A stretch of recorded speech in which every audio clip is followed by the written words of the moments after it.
রান্না করছি, ভিডিওটা বানাইতে বানাইতে নেটওয়ার্ক গায়েব হয়ে গেল। ডাঁটা, মাছ, আলু, বেগুন, বুঝছ?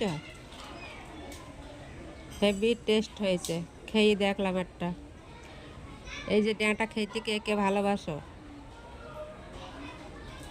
এই যে ওইদিকে ভাত, গরম ভাত। আর কি করব, ভাল লাগে না কিছু। গরম গরম ভাত, ডাঁটা, মাছ, আলু, সৈন্যের ডাঁটা, বেগুন। বেগুন খালি চুলকনি হয়, তাও খাচ্ছি। কি করব? একটা অ্যালার্জির বড়ি খেয়ে নেব। চুলকনি, গা চুলকায়, গলা চুলকায়, সব কিছু চুলকায় খালি পারে। চুলকনি মাগির মতো। আমি তো চুলকনি মাগি না, তার জন্য, বুঝছা?